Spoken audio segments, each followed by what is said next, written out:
Hi everybody.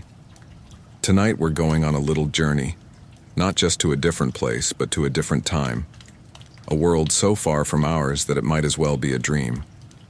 Or a feverish nightmare, depending on how you feel about public baths, lead in your wine, and the charming scent of a city without plumbing. Our destination, the Roman Empire. But not the kind of Roman Empire you see in glossy movies with polished marble floors and well-groomed senators offering dramatic speeches. No. Tonight, I'll show you what it might have been like for someone, like you or me, to wake up in the middle of the eternal city on a regular, utterly unremarkable day. A day that I might gently suggest you probably wouldn't survive. Not because of lions or gladiators, but because of everything else. So, tuck in. Let the soft crackle of the rain outside your window mingle with the dusty whisper of a history, older than most of our stories. Let your mind travel where your body cannot. Tonight we begin a 22-part exploration into what it truly means to live, even for just a day, in the vast, messy, magnificent machine that was Rome. Let's start at dawn, or rather, a few moments before dawn, because that's when the city stirs. Reluctantly, groggily, and often to the sound of shouting. Imagine this. You wake on a rough straw mattress. It's itchy. There are fleas. You're in a small upper-floor room in a 5-story apartment building called an insula. Sounds fancy. It's not. The walls are thin, the wood is cheap, and the stairs are a death trap. There's no glass in your window, just a shutter. And through it you can hear the clatter of hoofbeats, a vendor yelling about olives, and the soft, almost musical sound of someone vomiting in the alleyway below. Welcome home. You blink at the ceiling and realize you're in Rome. And your stomach already hurts either from the lentils you ate last night or the anxiety of what's coming today. Probably both. But let's pull back a bit. Rome, in the 2nd century CE, the time of emperors, aqueducts, and expansion, is a place of staggering contradictions. It is the beating heart of an empire that stretches from the cold hills of Britannia to the sands of Arabia. It's sophisticated, brutal, elegant, foul-smelling, and alive. It's also deeply impractical. The traffic alone could drive a person to madness. Carts are banned during the day, so by night, the streets become thunderous. With deliveries and shouting drivers, garbage is tossed directly out of windows, and while there are laws against this, enforcement is somewhat selective. Water is piped in by aqueducts, marvels of engineering. But unless you're rich enough to have a private tap, you're queuing, up at public fountains. The bathrooms, communal. The privacy, a myth. And then there's the food. Ah yes, the Roman diet.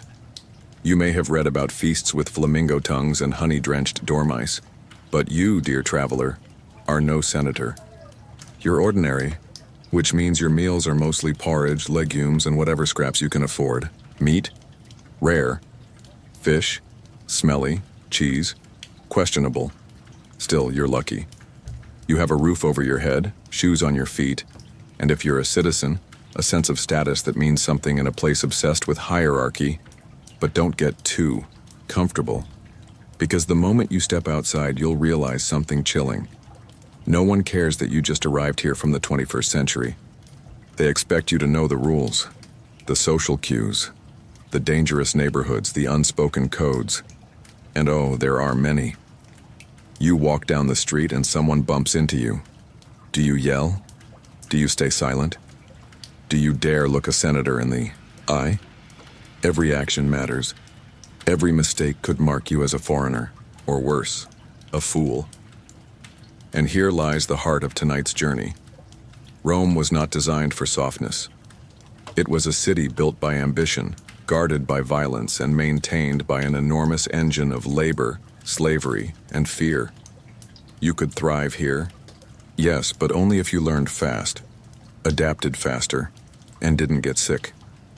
Because if you did get sick, well, the Roman medical system was, let's say, experimental. Leeches, pigeon dung, charms, a good luck phallus on a necklace. And if you're lucky, a physician who's read Galen but still believes your spleen controls your emotions. Still feeling brave? Tonight we begin slowly, gently, a single toe dipped into the tepid water of antiquity. We've just scratched the surface, just risen from our flea-ridden bed and taken a cautious look outside. But over the next 21 parts, we'll walk through a single day in Rome. From morning markets to sweaty bathhouses, from forums to temples, from feasts to funerals, we'll meet real people, hear strange beliefs, smell unmentionable smells. We'll discover why survival wasn't just about strength, but luck, connections, and sometimes pretending to be asleep when the tax collector comes. So rest easy tonight. You're not alone in this journey. And remember, if you find it overwhelming, that's okay. Because the truth is, you wouldn't last a day in the Roman Empire. But don't worry, we're going to try anyway. If you thought the night in Rome was rough, the morning will not be your friend. There is no rooster to gently coo you into consciousness, no sunrise yoga, no slow drip coffee. No. The Roman day begins with a symphony of unpleasantness, the clamor of iron on iron as shops unbolt their doors, the dull thud of someone dumping yesterday's chamber pot out the window, and the high-pitched voice of your upstairs neighbor arguing with their spouse. Again, you're not in the marble halls of a senator's villa. You're in a creaky fifth-floor apartment in a bustling Roman insula, those famously flammable tenement buildings packed tight with humanity and thin walls. If you've managed not to fall through the floorboards in your sleep, or been bitten by a rat, that's a good start. Let's get out of bed, gently. The mattress is straw-filled, but after a few months, it's more like a lumpy memory of better times. You stretch, careful not to knock over the oil lamp, and sit up, rubbing the sleep from your eyes. The air smells faintly of sweat, ash, and boiled cabbage. That's breakfast. Maybe. Hopefully. The first order of business. Bodily needs. Toilets? Well, yes and no. If you're lucky and live near a latrina publica, you can walk to a public toilet. You'll want to bring your own sponge on a stick, a tersorium, and a strong constitution. Roman toilets are shared benches with holes, no partitions. Privacy wasn't exactly a Roman virtue, but you may not bother going that far. Most residents, especially those in upper apartments, relieve themselves in chamber pots and empty them into the alleyways. This is legal until someone complains. Even then, the fine is less than the cost of your sandals. After relieving yourself and perhaps wiping with a communal sponge, you splash a bit of cold water on your face. If you're feeling fancy, a few drops of scented oil help mask everything else. Soap, as we know it, doesn't exist yet. Oil, scraped off with a curved tool called a strigil, is your best bet for clean. Next comes clothing. Togas are for special occasions and upper-class men. You, on the other hand, likely wear a simple tunic, wool or linen, depending on the season and your income. It's a rectangle of fabric with holes for your arms and head belted at the waist. Underwear? Optional. Socks? Unheard of. Your sandals are stiff, the leather cracked. They're made to last, not comfort. And yes, everyone wears them indoors and out. If you have a cloak, you'll wrap it around yourself as the early morning air is still cool, even in summer. As you dress, you listen to the sounds from the street. Below, vendors already shouting out fresh garum, hot bread, fig cakes, and a man who seems perpetually stuck trying to back a cart down a too narrow alley while cursing every god in the Roman pantheon. Now, food, breakfast, ientaculum, is not a grand affair. You don't sit down. You grab what you have. Maybe some leftover bread dipped in watered-down wine or a smear of cheese if you're fortunate. Cold lentils, olives, or dried figs round out the selection. There is no morning coffee. Romans don't have it. They don't even really have tea. What they do have is mulsum, a mixture of wine and honey, which is a little too festive for 6 a.m. But who's judging? You eat standing up or sitting on a stool if you have one. The room is dim. Romans didn't use windows so much as small, shuttered holes. Light comes in slats and smoke from your neighbor's hearth floats lazily across the beams. You're not alone in this morning ritual. Downstairs, your landlady is scolding her son for skipping his job at the bakery. Across the alley, Two women gossip as they grind grain with a hand mill. In the distance, a chorus of chickens argue with a pack of feral dogs. This is Rome waking up. With breakfast in your belly and your tunic tied just right, you prepare to face the city. But first, a small prayer. Most homes have a little shrine, lararium, in the corner. You light a bit of incense, mutter thanks to the household gods, and touch the edge of the altar. It's not about faith. It's about habit, respect, tradition, and maybe, just maybe, a tiny shield of luck for the day ahead.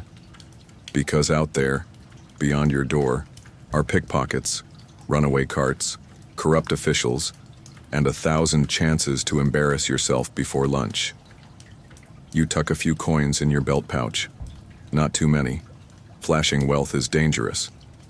If you're clever, you might have sewn a secret pocket into your cloak for emergencies. Before you leave, you glance once more at the lamp and oil jug. Carefully, you cover the flame. Fire safety is no joke in a city built mostly of wood and dreams. A single spark can take down the whole block. You step into the stairwell. It's narrow, dark, and smells faintly of mildew and wet sandals.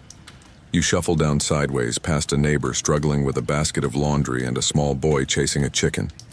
Out on the street, the morning haze lifts, and with it comes the full sound of Rome. Shouts, laughter, insults, prayers, and the steady beat of hammers from a nearby forge. You're heading to the forum, or perhaps to the bakery, or to your patron's house if you're a client, but that's a story for the next part. Right now, just take it in. The glint of sun on terracotta roofs, the way dogs lounge like royalty in doorways, the scent of fresh bread mingling with sewage.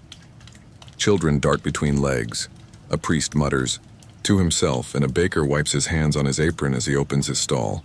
It's messy, loud, alive, and it's only 7:30 in the morning. Rome does not wait. It moves, churns, devours, and forgets. But for a brief moment, standing in the middle of this street, with your sandals dusty and your stomach mildly upset, you are a part of it. And even if it kills you by sunset, at least you'll go down saying, I walked through the eternal city, I breathed its air, I wore its tunic, I lived. Well, kind of. So you've left your apartment, threadbare tunic straightened, a sliver of stale bread still tucked in your cheek, and your ears still ringing faintly from the neighbor's morning argument about lentils. Welcome to the Roman street. Now hold on to your sanity, because this is where the day truly begins. The Roman street is not what you imagine. If you've pictured a wide, marble-paved avenue flanked by statues and serene citizens in togas, nodding at each other in scholarly silence, I have some news for you. You're thinking of a movie set, possibly cleaned daily by invisible slaves. Your street, the kind an average Roman would walk, is narrow, uncomfortably so. The buildings lean in toward each other as if conspiring, their upper floors nearly touching, casting the road below in a permanent half-shadow. The cobblestones beneath your feet are slick from morning moisture and other things. Let's not ask what. There's no sidewalk. Pedestrians, carts, stray dogs, and the occasional goat all share the same cramped, jostling path. You step aside to avoid a puddle and bump into a fishmonger carrying a basket of still-twitching catch. The scent is unforgettable and not in a good way. As you walk, the city speaks in layers. Vendors bellow over one another, hawking olives, salted herring, onions, sausages, and mysterious pastes of ambiguous color. Children run barefoot, laughing and shrieking, weaving through legs like seasoned veterans of urban chaos. A woman smacks a thieving monkey with a broom. Somewhere, a flute player tries his best to be heard above it all. Then come the curses. Glorious, imaginative, multilingual curses. Latin is a beautiful language, yes, but its speakers have also mastered the art of insult. You'll hear mutterings about someone's grandmother, someone else's hygiene, and several references to Jupiter's thunderbolts being used in anatomically impossible ways. You try not to make eye contact. It's best that way. The carts are another trial. During the day, heavy wagons are technically prohibited inside the city center, but that doesn't mean the rules are followed, or enforced, or even understood. A donkey-drawn cart lurches toward you, loaded with amphorae of wine. The driver is dozing, reins loose in hand, while the donkey moves with a bored sense of purpose. You flatten yourself against a wall as it scrapes past, missing your toes by the grace of Mercury himself. Meanwhile, a trio of slaves carry a massive stone slab down the street. You hear one mutter that if it cracks again, the master will have their ears boxed. Another just groans under the weight. And then there's the urine collector. Yes, you heard me. See, urine is valuable in Rome. It's used in tanning leather, laundering clothes, and even teeth whitening. So licensed collectors go from door to door, gathering the contents of chamber pots into large clay jars. You pass one such fellow now, his cart sloshing ominously. You give him space. Lots of it. As chaotic as it is, this street is also a miracle. Commerce hums. Deals are made in whispers and shouts. A shopkeeper displays bolts of dyed fabric, deep reds, vivid blues, and imperial purples. Careful, only emperors are legally allowed to wear that last one. Beside him, a man sells amulets and charms promising everything from love to immunity against curses, most of which, ironically, have been made by the same man who sells the curses. You pass a bakery. Its open brick mouth roars with fire as round loaves bake inside. The smell is divine, warm and yeasty with a faint note of ash. A queue of early risers already snakes around the corner, coins in hand, hoping to get their bread before noon. You pause. Maybe you buy a small roll. It's hot and crusty, a rare moment of comfort.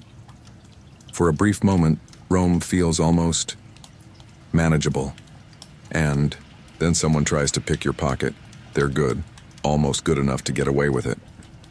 But your instincts, honed from dodging subway scams and tourist traps centuries later, kick in. You slap your hand to your pouch just in time. The boy, no older than 12, flashes a gap-toothed grin and vanishes into the crowd. You sigh. One hand stays on your belt from now on. The man beside you chuckles. "You must be new," he says in Latin. You nod mutely. He shrugs and keeps walking. Welcome to Rome. You pass a shrine on a street corner, one of hundreds scattered throughout the city. A few locals stop to murmur prayers, toss in a coin, or leave a scrap of food. The little statues, sometimes faded and chipped, still carry the weight of belief. Household gods, roadside gods, gods of luck, of safety, of thresholds. You pause too, out of instinct more than faith. It feels like the right thing to do. And maybe in a city like this, it's smart to ask for a little divine attention. A small coin clinks in the offering bowl. A tiny bird flits down from a rooftop. You smile. A rare moment of peace. Then someone behind you sneezes loudly and spits in the street. Back to reality. As you near the Forum, the buildings begin to change. They're grander now. More columns. More carved faces, more polished stone. The people change too. Wealthier citizens, guarded slaves, scribes with tablets, clients rushing to report to their patrons. You're still a pleb, but you've made it through the belly of the beast. The roughest street has given way to the administrative core of the city. But make no mistake, even here the chaos simmers beneath the surface. You've survived your first Roman street walk. Your sandals are dirty, your nostrils singed, and your eye nerves slightly frayed. But you're alive. And in Rome, that's half the battle. Tomorrow you'll walk it again. Maybe to find work. Maybe to pay a debt. Maybe to meet someone important. But for now, just breathe. Let the dust settle on your tunic. Let the noise blur into background hum. You're here, and the day has only just begun. Let's talk about how people get things done in ancient Rome. You see, in a world without job boards, business cards, or viral resumes on LinkedIn, success in Rome depends on one thing above all else: patronage. If you don't have a patron, you are effectively a leaf on the Tiber, drifting, directionless, and about to be eaten by a carp. So what does that mean for you? It means that after surviving the morning's chaos, you find yourself standing outside a wealthy man's house, adjusting your tunic and rehearsing your lines, hoping today your patron will remember your name. The patron-client relationship, clientela, is the social glue of Roman society. It's less about friendship, more about mutual obligation with a hefty side of groveling. You, the clients, are lower on the ladder. Maybe you're a freedman, a struggling artisan, or just someone who needs a bit of help navigating the city's bureaucratic maze. Your patronus, by contrast, is a man of status, a senator perhaps, or a successful merchant with friends in high places. He has power. You have need. That's the deal. Every morning, you and a dozen or several dozen others arrive outside his domus, his home, which is more fortress than house. You're here for the salutatio, the daily morning greeting. Think of it as a check-in, but with more bowing. You cue politely, or as politely as a crowd of sleep-deprived, tunic-wrinkled men can. There's shuffling, grumbling. Someone elbows you, not maliciously. Just a reminder that hierarchy always matters. The man ahead of you may be an ex-soldier with a better standing. The one behind? A poet who flatters well and eats little. You see, step inside when it's your turn, entering the atrium where the ceiling opens to the sky and a shallow pool catches the rain. The patron sits on a chair, flanked by scribes and looking vaguely bored. He's already received 10 clients before you. You force a respectful smile. Salve, Domini, you say, bowing your head. If he's feeling generous, he nods. Maybe even speaks. Ah, the shoemaker. Or more likely, next, you're handed a sportula, a small basket or pouch of coins, food, or even a token of favor. Not much, but enough to get you through the day. Maybe enough to buy a chicken, or pay the laundry boy, or bribe a gatekeeper. If you're lucky, he'll mention your name to someone at the baths later. Maybe he'll need your help repairing a sandal strap or delivering a message. These little tasks build your value. Earn his favor. You're not just begging. You're investing. And what does the patron get? Ah, that's where things get Roman. You are his entourage, his cheer squad, his walking proof of status. The more clients he has, the more important he looks. When he walks to the forum, you follow. When he speaks at a trial, you applaud. If he runs for office, you vote. Or convince others to vote. Or yell a lot at the market, which works just as, well, in return, he protects you. Sometimes in small ways, pulling strings with city officials. Other times with real power, defending you in court, lending money, arranging a job. He doesn't do this out of kindness. He does it because it cements loyalty. Rome, after all, is not built on friendship. It's built on favors. The salutatio ends before mid-morning. You and your fellow clients spill out into the street, some already plotting how to visit a second or third patron today. That's not uncommon. In fact, the wealthiest clients might juggle multiple patrons, each one offering a different kind of advantage: legal, social, financial, or religious. You take a moment to catch your breath, looking up at the patron's house. Its columns still casting long shadows over the street. You didn't speak much, but he saw you. That's something. And besides, he gave you bread. Actual bread. Still warm. In modern terms, you might call it networking. But make no mistake, this isn't brunch with business cards. This is survival. In Rome, knowing someone powerful is as essential as knowing how to avoid stepping in horse manure. Without a patron, you're just another face in the crowd, another name lost to the dust and noise of the city. But with one you might just be remembered. Maybe you'll get invited to dinner. Maybe your child will be taken on as an apprentice. Maybe you'll avoid a tax you can't afford. Maybe, just maybe, if fortune smiles and Jupiter winks, you'll rise. Not far, not to the Senate, but far enough to matter. You begin walking toward the forum, sportula tucked safely in your pouch. The streets are still crowded, but your step is lighter. The bread in your hand is real. The nod you received was small, but it happened. For now, that's everything. Tomorrow, you'll come again. You'll bow again. But today, you were seen. And in Rome, that is worth more than gold. It is late morning in Rome, and your feet have carried you where all roads eventually seem to lead, the Forum.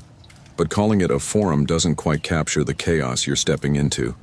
This is the Forum, Forum Romanum, the heartbeat, brain, and occasionally the irritated spleen of Roman public life. If you want to witness law, politics, philosophy, ambition, and poultry sales all in one place, this is your arena. But be warned, it is not for the faint of heart, nor the soft of sandal. From a distance, the Forum looks like a stage set for gods. Towering columns cast sharp shadows across cracked stone floors. Triumphal arches rise high and proud, chiseled with tales of conquest. Men frozen in marble mid-victory, never sweating, never swearing, never slipping on olive oil like real Romans do. The moment you step into its bounds, your ears are ambushed. Voices, all of them, at once. Men shout over one another at open-air courts. Orators gesture wildly, robes flapping like sails in a storm. Litigants argue loudly in front of magistrates. Philosophers debate the meaning of virtue near the temple of Castor and Pollux, while vendors sell fried pastries with honey just a few feet away. Chickens wander with regal indifference, unbothered by the jurisprudence unfurling around them.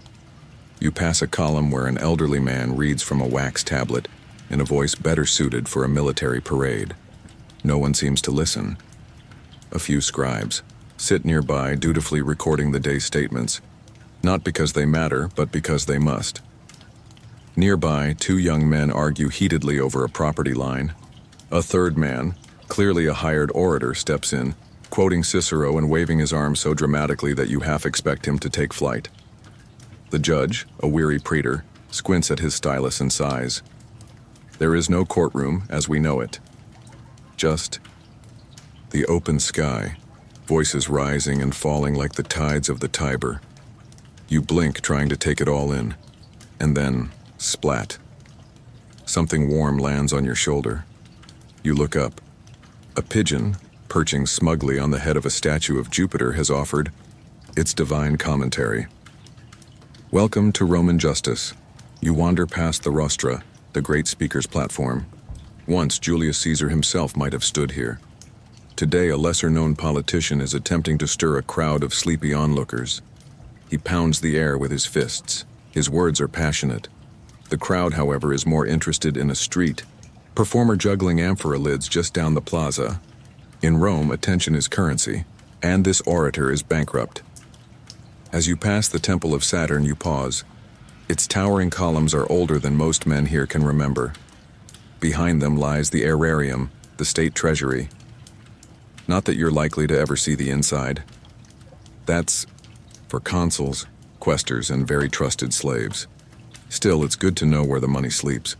You push forward into a denser cluster of people. This is the commercial side of the Forum. The deals, the trades, the whispers behind hands. A man in a purple-bordered toga is buying a herd of sheep without ever seeing them. Another bets on a grain shipment arriving from Alexandria. No one seems particularly worried that any of this is based on rumor and hope. The noise is constant. Negotiation, accusation, declaration. Coins clink, arguments erupt. Somewhere a flute tries again to be heard. Still no luck. You pause at a stall selling scrolls, legal documents, land deeds, and occasionally scandalous poetry smuggled in from the provinces. The vendor, a wiry man with ink-stained fingers, eyes you cautiously. You're not buying, just browsing. He snorts softly and turns away. All around you, statues loom. Tall, idealized men in flowing robes, immortalized in stone with furrowed brows and outstretched arms. There's an air of performance to it all. Every Roman man wants to be remembered. Every statue is a frozen boast. And you, a humble client, in a slightly dusty tunic, are reminded with every step how far you are from greatness. Still, for a moment, you stand among them, flesh among stone, and imagine your own name carved into marble. Here stood Marcus, who once avoided falling into a latrine on his way to the market. Well, aim high. In the center of the Forum, you catch sight of something strange. A young boy reciting law to a circle of listeners. He's maybe 12, bright-eyed, sharp-tongued, likely the son of someone wealthy paraded here to show promise. One day he may become a magistrate, a senator, perhaps even consul. You wonder what your child might become. A baker? A soldier? If they're lucky, perhaps a scribe. In Rome, the future is a privilege carved carefully with the right patron, the right words, and a fair amount of luck. Your feet ache. The stones underfoot are unforgiving. Your ears ring with voices, law, and the clatter of wooden sandals. You step aside to a shady corner near a vendor selling figs and almonds. You buy a few with a coin from your sportula. The sweetness is real and fleeting. It is almost midday now. The Forum is still alive, still pulsing, but you've had your fill for now. You begin to walk away, figs in hand, trying not to look too long at the statues. They do not blink, but they watch, and tomorrow, they'll still be here. It's midday now, and the Roman sun is uncompromising. Even the pigeons are wilting. The clamor of the Forum fades behind you, replaced by the low murmur of a crowd heading in the same direction. You follow them, not out of curiosity, but out of necessity. Because if you want to survive the day in Rome, you're going to need a bath. But this isn't a quick rinse or a private soak. This is Rome's second great institution after the Forum. The public baths, thermae, the lungs of the city. And depending on the time of day, its armpits too. As you approach, the building looms, massive, domed, and humming with activity. The baths of Agrippa, maybe. Or if you're on the wealthier side of poor, the baths of Titus. But no matter the name, the purpose is the same. This is where Rome comes to sweat, to scrape, to gossip, and, though less reliably, to get clean. You hand over a small fee at the entrance, just a few quadrans. A child with the expression of a bored emperor waves you through. You step into the appetitorium, the changing room, and immediately realize two things. 1, it's crowded. 2, everyone's naked. This isn't shocking to Romans. Nudity is expected here. Class lines blur when tunics come off, and the man who sold you spoiled fish this morning now stands beside you like he owns the place.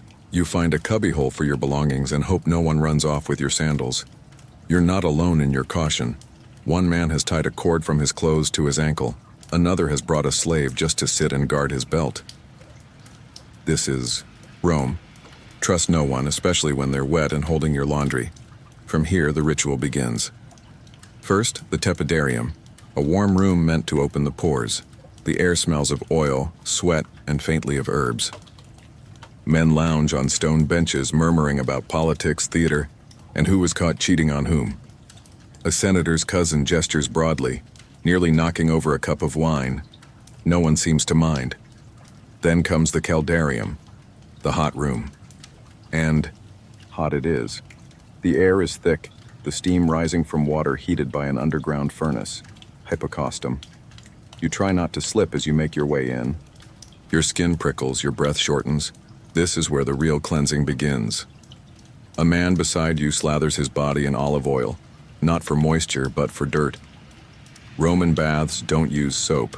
Instead, oil is rubbed into the skin and then scraped off with a curved metal tool called a strigil. Dirt, dead skin, questionable life choices, all removed in one satisfying scrape.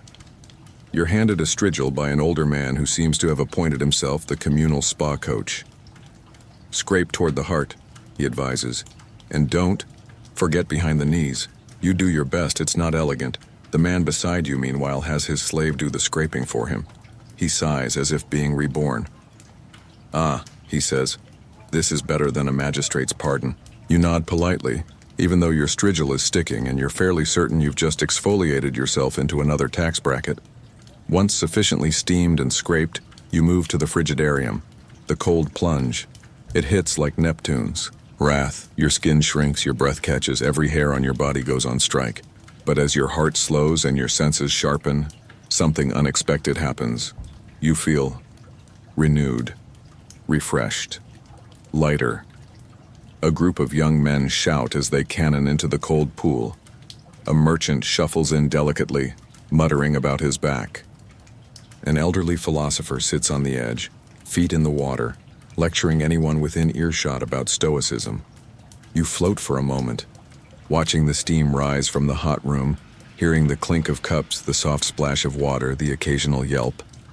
This is not just bathing. This is a performance, a therapy session, a networking event, a lunch break, a status display, and for a moment it's yours too. As you dry off, perhaps with a threadbare cloth borrowed from a stranger, you overhear a discussion about gladiator matches at the amphitheater. One man boasts he knows a trainer at the Ludus. Another complains that last week's lions were too sleepy. You smile faintly. Tomorrow's adventure awaits. You exit the baths lighter, cleaner, and slightly poorer. Your tunic clings less, now that the sweat's been steamed out of you. Your mind, oddly enough, feels clearer.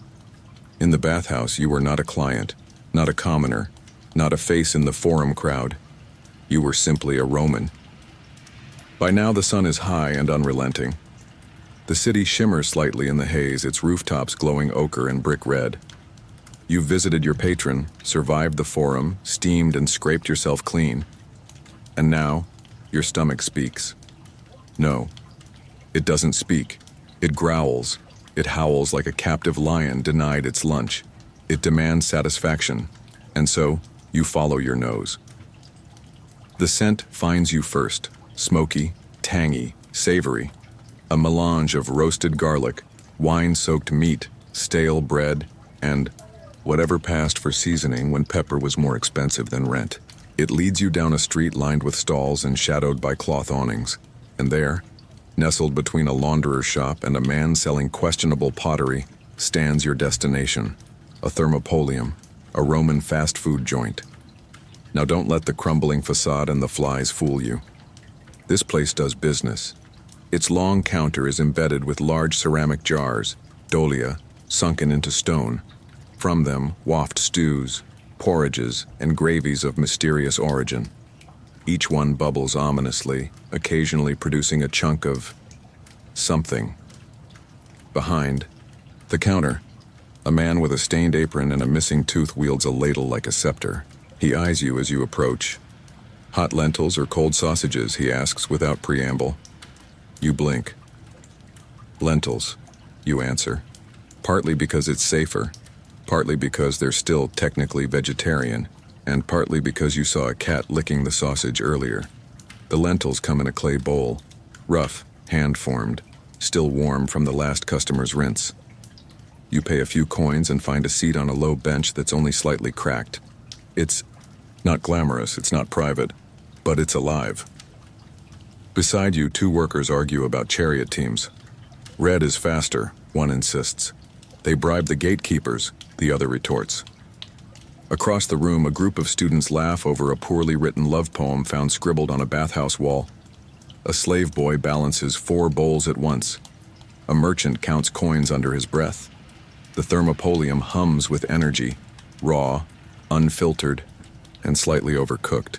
You taste the lentils. They're edible, soft, seasoned with vinegar and herbs. There's a faint crunch, possibly onion, possibly gravel.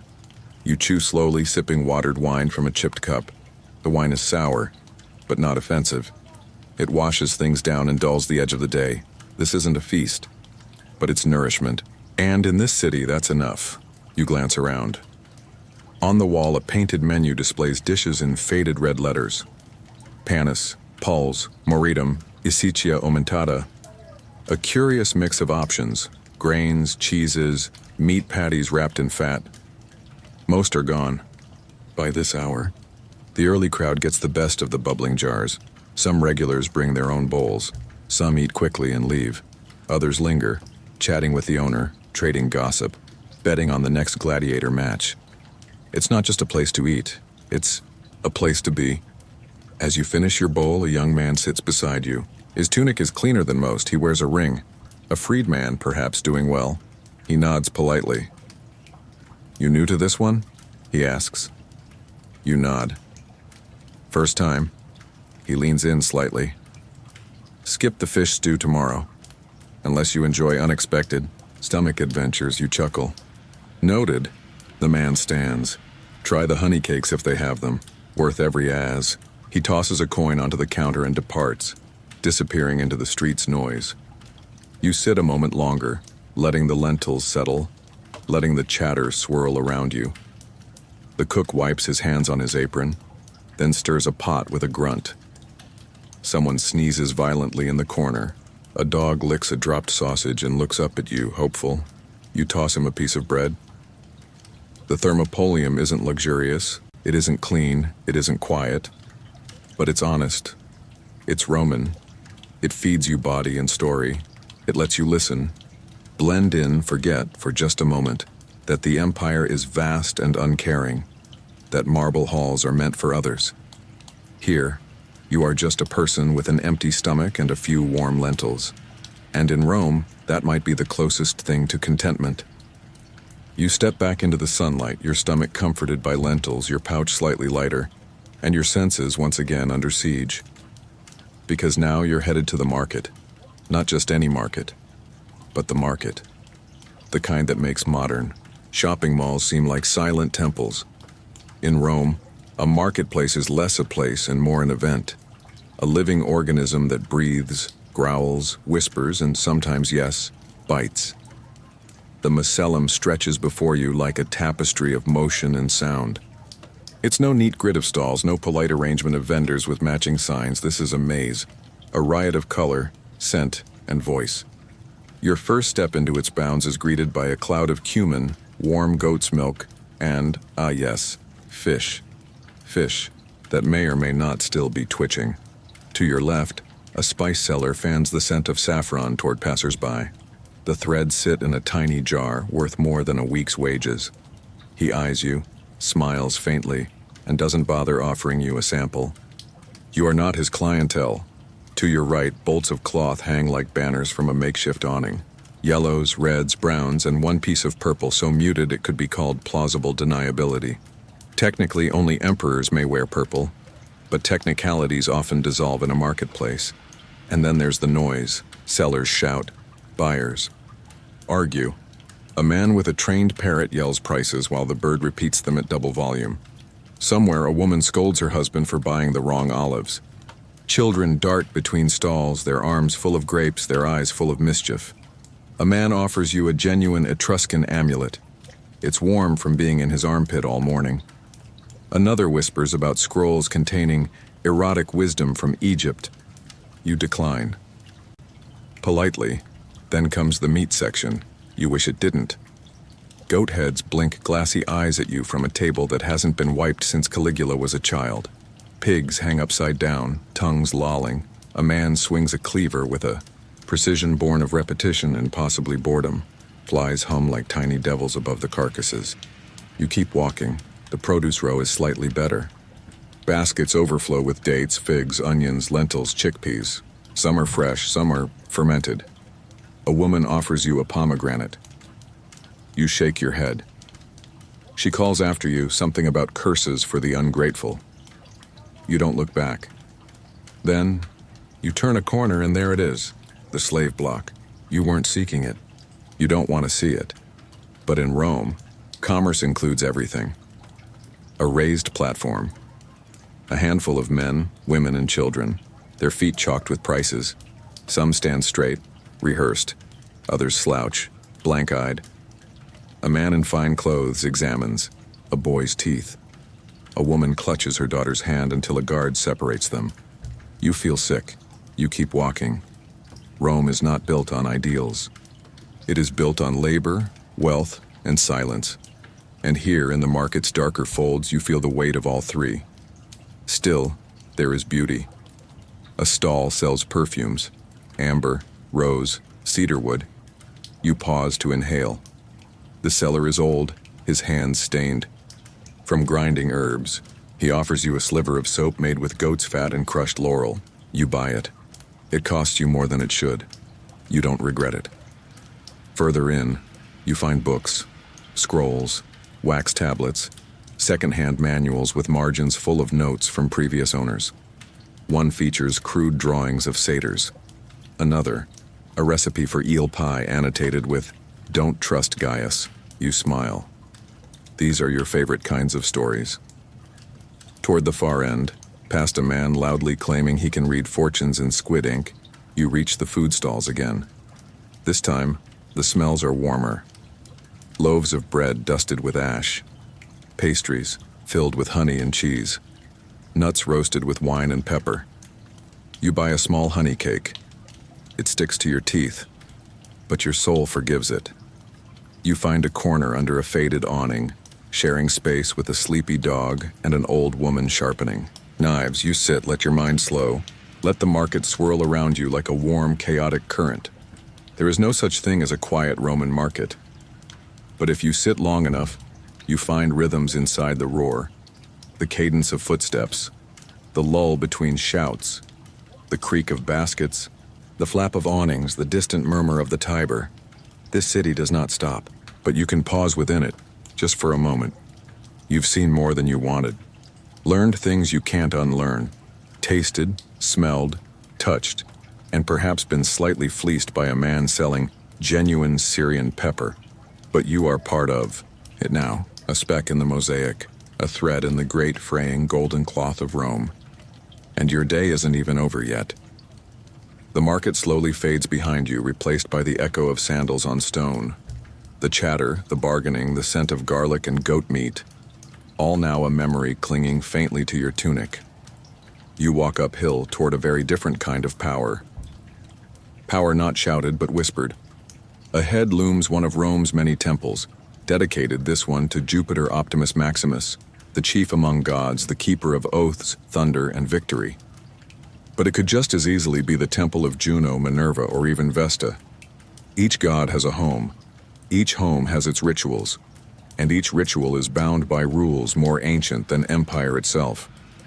The temple is not as grand as the palaces or as busy as the forum, but it radiates something else, weight, a stillness, a kind of hush that seems to fall like a cloak over your shoulders the moment you step inside its marble boundaries.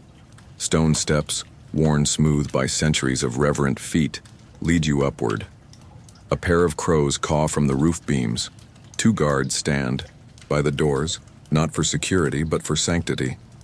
They glance at you, expressionless, then return to their silence. You bow your head, not out of belief, but out of habit. In Rome, piety is a public matter. Inside, the air is cool and smoky. It smells of burnt resin, wet stone, and old prayers. Thin strands of incense rise like ghostly vines toward the temple's vaulted ceiling, where painted eyes, faded but watchful, peer down from mosaics. No pews. No sermons. Only an altar, a statue, and the ever-present flicker of fire.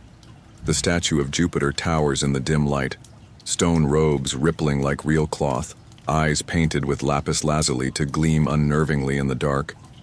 He holds a thunderbolt in one hand and a scepter in the other. Around his feet lie offerings, garlands, figs, little clay birds, coins, bread, and a small figurine carved from bone. You add a coin to the pile. Nearby, a priest in a white toga performs a small ritual. He's old, bent like a withered tree, but his hands move with the steadiness of practice. He chants in a Latin that's older than your own, intoning the gods' titles and domains. He sprinkles wine on a brazier. It sizzles, hisses, steams. Another worshipper approaches, a woman with a tired face and a basket of grain. She places it down, touches the hem of the priest's robe, and whispers something about her son. The priest nods. No promise, just a nod. Faith here is transactional. Gods do not bless for free. The temple isn't just for divine communion. It is a symbol of the state. To be Roman is to be religious, not spiritual, not meditative, but observant, compliant, and deeply aware that the gods watch not just hearts, but votes, marriages, land disputes, and battlefield maneuvers. There is no separation here. The Senate consults the gods. The army swears by them. Even executions are postponed if omens are wrong, and omens are everywhere. You remember stories of sacred chickens whose refusal to eat delayed entire military campaigns, of lightning strikes that invalidated elections, of entrails read by haruspices, priests from Etruria who could divine the future from a sheep's liver.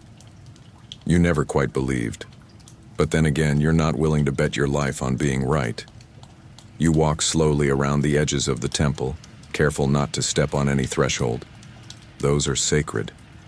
The inner sanctum, the the cella, is off limits to most. Only priests may enter, and even they follow a choreography that hasn't changed in centuries. You hear a cough. Turn. A boy, maybe 10, sits on a low stone bench near the wall. He's watching the priests, lips moving silently, mimicking their words. One day, perhaps, he'll wear the robe. For now, he studies. Religion, like politics, is a path in Rome. You sit beside a column and close your eyes. There's a silence here that doesn't exist elsewhere. Not quiet, but silence. A purposeful stillness, as if the marble itself is listening. You hear the rustle of fabric, the scrape of sandals, the low chant of prayer, and deeper still, the imagined rustle of wings, the whisper of thunder in the bones of the building. You do not stay long. Temples are not places to linger. They are not comfort. They are function, duty, transaction. But as you descend the steps, blinking in the light, you feel changed, not in belief, but in balance. You've paid your respects, you've been seen. Perhaps if the gods are generous or bored, you'll be remembered. Just enough. The day is tilting toward afternoon. The sun hangs heavy in the Roman sky, turning the cobblestones golden, washing the city in a syrupy, ancient light. You've prayed, or at least pretended to. You've eaten, you've endured the market. It's time now for something lighter, something a bit more entertaining. You're headed to the theater, because if there's one thing the Romans knew, aside from engineering, empire, and impressive mustaches, it was how to put on a show. The theatrum looms before you, a great semicircle of stone and columns that looks like a temple married a stadium and had a very dramatic child. Built into a hillside or resting proudly near the Forum, these structures are Rome's answer to the human need for story and spectacle. Always spectacle. You join the crowd, bakers and bricklayers, tailors and tavern keepers, all filing into the open-air structure, each voice rising in anticipation. The seating is arranged as all things Roman are by status.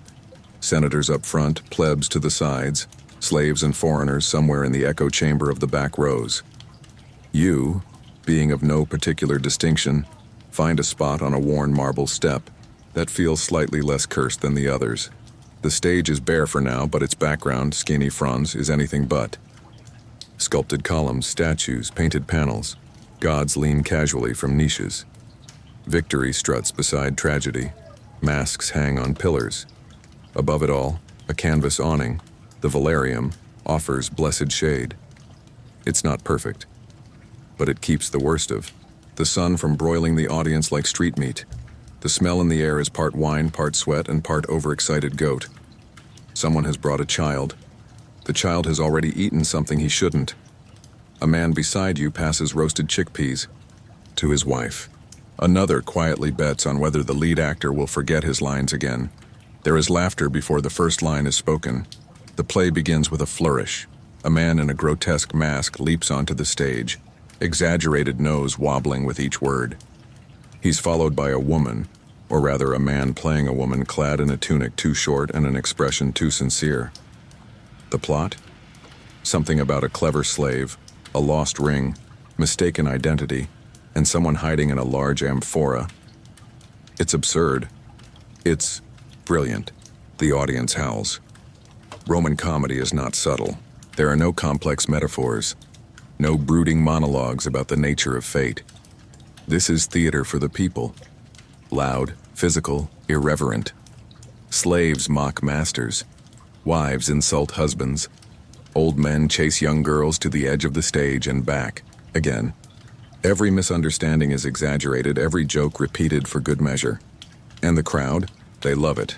They don't sit politely, they shout, they clap, they hiss. One man throws a date pit when a punchline falls flat. A woman in the front row corrects an actor's mispronunciation with the confidence of someone who's seen the play 3 times this week. Between acts, minstrels perform.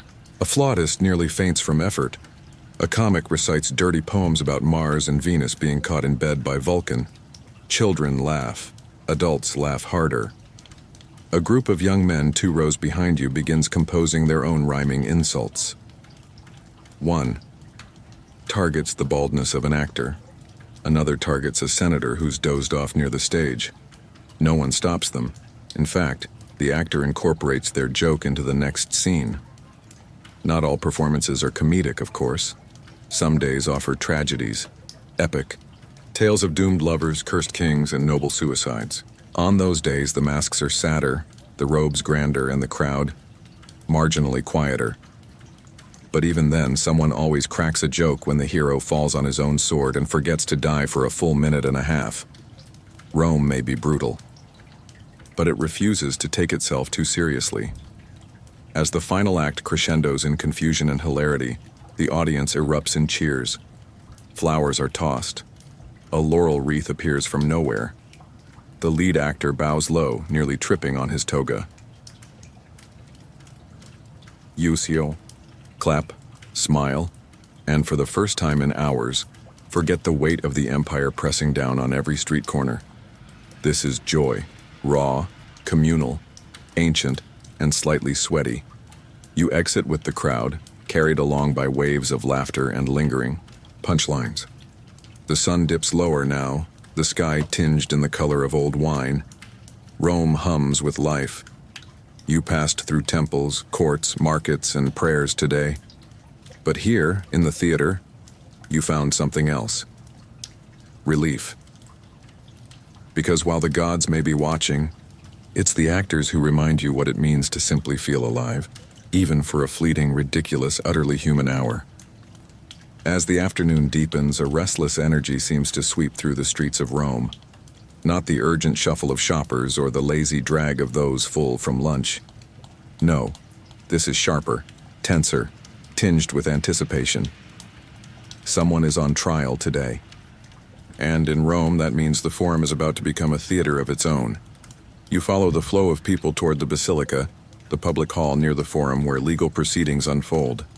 Not the kind with stained glass and quiet pews, but a long, echoing hall of columns and sun-sliced shadows. Part courthouse, part debate chamber, part soap opera. The crowd is already thick by the time you arrive. Men in togas, women with children in tow, slaves balancing crates of ink and scrolls, scribes sharpening their styluses on worn sandals. Everyone's here for the same reason. The drama. You worm your way through the edge of the gathering, careful not to look too curious or too clueless. It's always safest to blend in during a Roman trial. Eyes dart, ears strain, tongues wag. At the far end of the hall sits the praetor, a magistrate with the bored expression of someone who's seen it all and secretly wished he hadn't. Behind him is a wall of tablets and two assistants scribbling furiously, even before the arguments have begun. Legal formality waits for no man. In front of him stands the defendant, a portly man in an expensive but wrinkled toga, sweat beading under his arms. His accuser is thin, sharp-faced, and already mid-rant, hands slicing the air like a hawk in heat. You missed the opening accusation, but it's clear from the mood that this one's juicy. The crime? Something involving land, a forged will, and a goat with suspicious timing. Possibly fraud, possibly slander, possibly both. It's hard to tell. Roman law is sprawling, multi-layered, and deeply influenced by wealth, connections, and who's brought more friends to the hearing. The prosecutor is a trained orator, a rhetor, who has clearly prepared. He quotes statutes, thumps his chest, points dramatically, and accuses the defendant of acts that range from criminal to downright poetic. He has not only robbed his neighbor, the man thunders, but insulted the very grain of Roman decency. The crowd murmurs. Someone claps. A nearby woman mutters, "I always knew he was slippery." Then it's the defendant's turn. His advocate is younger, smoother, and slightly more theatrical. He begins with a smile, a bow to the magistrate, and a brief apology to the gods for having to repeat such slander aloud. He calls his client an honest merchant, the son of a decorated centurion, a friend to the poor, and most impressively, a humble servant of the law. The audience shifts. He's good, charismatic, uses pauses like weapons, even manages a joke that gets a laugh from the front rows. "This is not fraud," he says. "This is a misunderstanding, a confusion of boundaries, and possibly the goat simply wandered." Witnesses are called. First, a neighbor who seems more interested in being seen than in telling the truth. He contradicts himself twice, coughs loudly, and ends by suggesting the entire dispute is due to a love triangle no one else was aware of until now. Next, a slave who claims to have seen the forged will. He is terrified. His voice shakes. The prosecutor leans in, pressing him with questions. The defense objects, accusing intimidation. The magistrate sighs and calls for order, which is obeyed for approximately 9 seconds. Roman trials, especially civil ones, are public affairs. They're not just about justice, they're about reputation, performance, influence. Winning in court is as much about crafting the narrative as presenting the facts. One trial might swing on a single orator's metaphor. Another on the presence of a certain senator sitting in the back, arms crossed, face unreadable. Justice is not blind in Rome, but she does love a good speech. By now, the sun has dipped enough that shadows stretch long across the floor. The heat is less oppressive, but the tension still hums.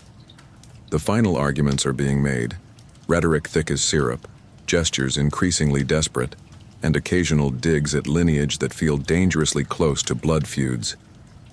The magistrate raises his hand. Silence ripples outward. He confers briefly with his assistants. One nods, one scowls.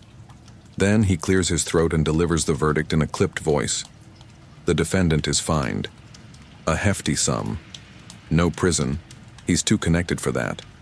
But the shame will linger, and more importantly, everyone saw it happen. The crowd disperses slowly like steam from a bath. Some shake their heads.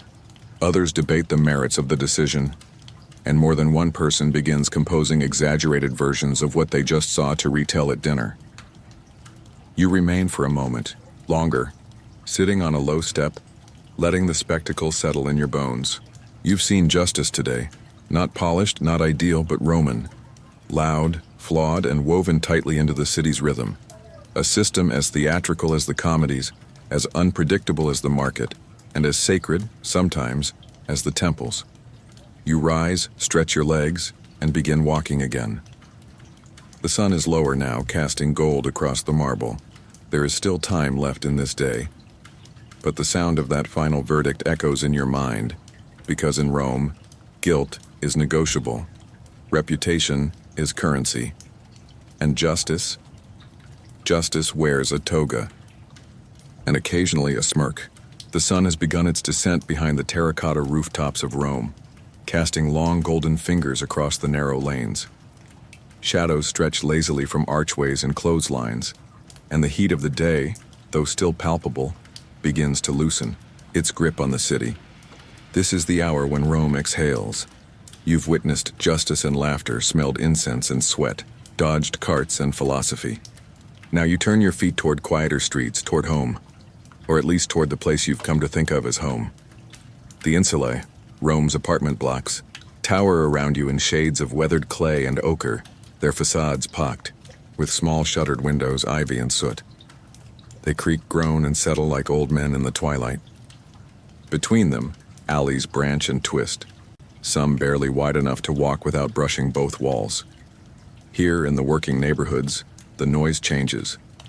Gone are the proclamations of merchants and politicians. Instead, you hear wooden spoons against clay pots, the splash of water being thrown from a pail, and the soft crackle of kindling being coaxed into flame. You pass a doorway where an old woman fans a coal brazier. Beside her, a child threads beads made from broken pottery. She hums softly, perhaps a lullaby, perhaps a prayer. On a neighboring step, a man mends a sandal with meticulous care, his fingers calloused, his expression serene. Laughter echoes from a courtyard you can't quite see. Children, dusty-kneed, wild-haired, play a game involving pebbles, chanting a rhyme older than most temples. One of them runs past you barefoot, shouting something about a ghost in the bakery. You nod gravely. Every neighborhood has one. In a corner stall, a woman sells warm chickpea cakes wrapped in fig leaves. The scent is savory, rich, tempting. You hand over a coin and receive one in return, crisped from the fire, gently steaming. You bite into it slowly, It tastes of oil, garlic, and contentment. You lean against a wall as you eat, watching a family light a small lamp inside their open doorway. Its flicker spills onto the stones, illuminating the chipped fresco on their wall, a laughing fawn, holding a basket of grapes. A little crude, a little sweet, very Roman. Laundry hangs from windows above, swaying gently in the evening breeze. Tunics, linens, and undergarments wave like flags of domestic triumph. A cat picks its way along a ledge with exaggerated dignity, pausing only to judge a pair of boys attempting to juggle chestnuts. There is no marble here, no senators, no speeches, just people. Tired people. Living. A man plays a reed pipe in the shadow of a stairwell. The tune is simple, wistful. Nearby, his wife stitches a torn tunic by lamplight, the thread glinting like gold each time it catches the flame. No one applauds, but everyone listens. Further down, someone pours water into clay cups. Someone else retells the court case from earlier today with added flourishes and at least one dramatic impersonation. The laughter is genuine, the wine less so. The courtyards between buildings begin to fill with quiet ritual. Bread is broken, salt is shared. One man slices a dried fig with reverence, as if it were the last in the empire. Another sprinkles herbs, overstew, humming a tune his mother used to sing. In the background, dogs bark, pigeons flutter, and someone curses mildly at a jammed door. Evening in Rome isn't grand, but it is full of warmth, of presence, of small moments passed from hand to hand like coins, each one worn, familiar, cherished. You return to your building, your insula, and climb the creaking stairs. Children scatter before you like birds giggling. Somewhere, a couple argues gently about who forgot to fetch oil for the lamp. Someone else offers you a fig, not out of abundance, but out of habit. You accept it with thanks. At the landing, you pause. Below, the street glows orange from open doorways and flickering torches. The air smells of cooking and old stone. The city, for all its noise and chaos, feels tender now. Not asleep, not even quiet, but softer. It breathes with you. You sit by the window of your small room, the straw mattress calling but not yet claiming. You bite into the fig. Sweet, slightly, gritty. You stare out into the street where voices drift like smoke, slow, winding, full of rhythm. A mother tells a story, a boy sings off key, a dog barks at a cartwheel, and somewhere, not far off, the first stars blink above the rooftops, uncertain, but curious. Rome is not just the marble, not just the men in purple-bordered togas. It is also this: the uneven floors, the shared meals, the flickering lamps, the sounds of sandals returning home. This is what remains when the Colosseums crumble and the statues erode. This is what breathes when the empire sleeps. As the Roman sun slips behind the horizon, the city begins to settle into its evening rhythm.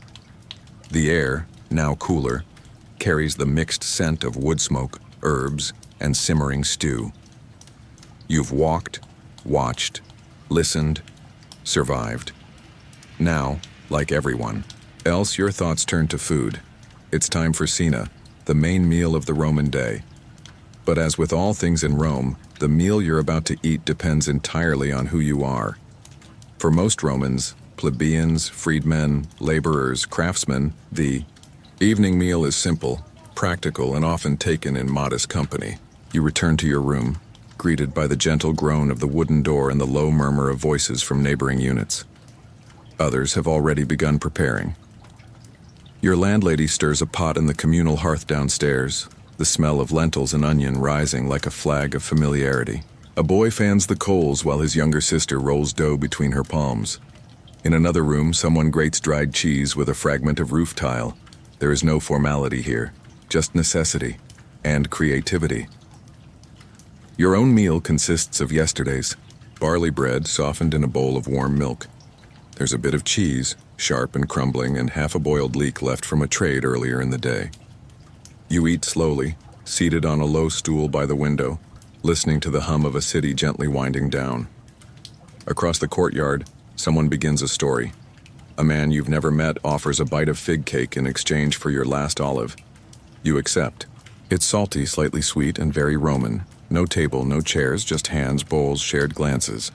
This is Cena for the many. But just a few streets away, a very different evening is unfolding. In the domus of the wealthy, Cena becomes something else entirely.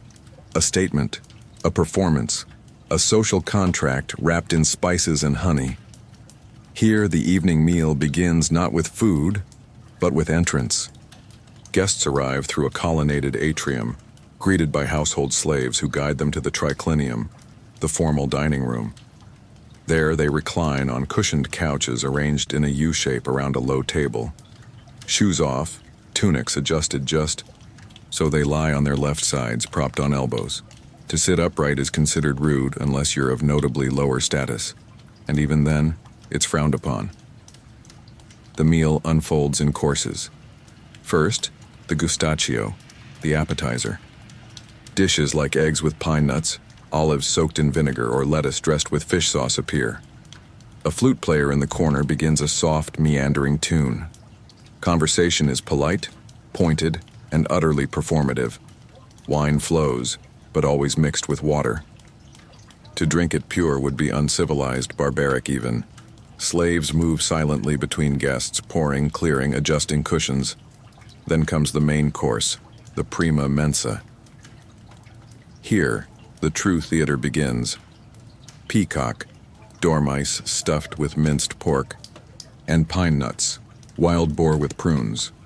Flamingo if the host is truly eager to impress.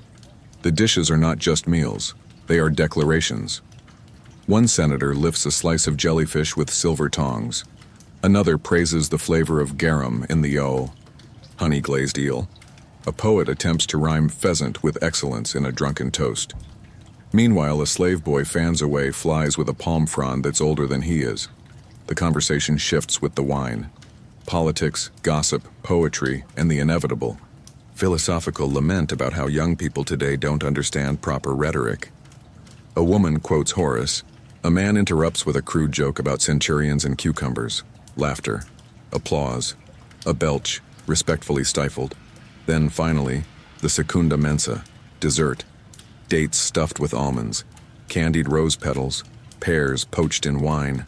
Cheese with honey. One guest insists on tasting everything. Another pretends to faint from delight. A performer juggles glass cups. Another recites a dramatic monologue from a play no one remembers, but all pretend to admire. It is indulgent. It is theatrical. And it is, in its own strange way, beautiful. Because while the poor eat to live, the wealthy dine to display, to negotiate, to attract favor. A successful Cena might earn you a marriage proposal, a political alliance, or at the very least, an invitation to someone richer's table. But here's the truth.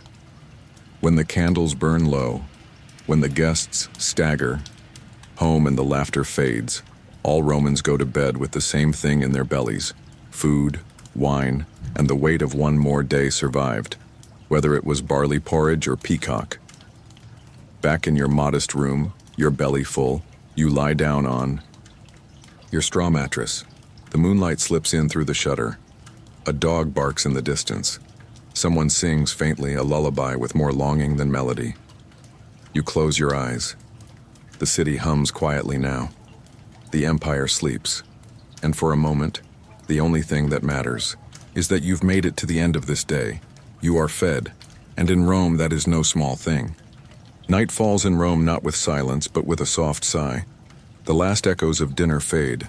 The lamps flicker to life one by one. Doors creak closed with quiet finality.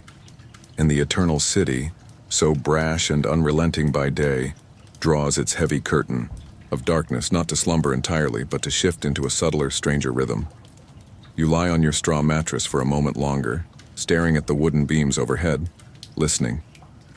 Outside, footsteps echo in the narrow alleyway. Not hurried, not loud, just present, always present. Rome never truly sleeps. It merely changes clothes. From your tiny window, you peer out into the night. The street is dimly lit by oil lamps hung on rough walls. guttering flames that cast shadows longer than the buildings themselves.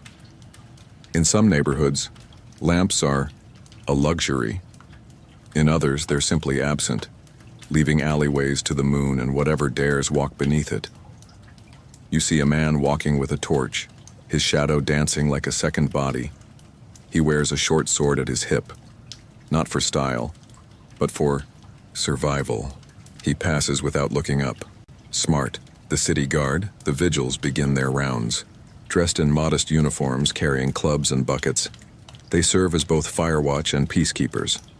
But their authority is often only as strong as the bribes they accept.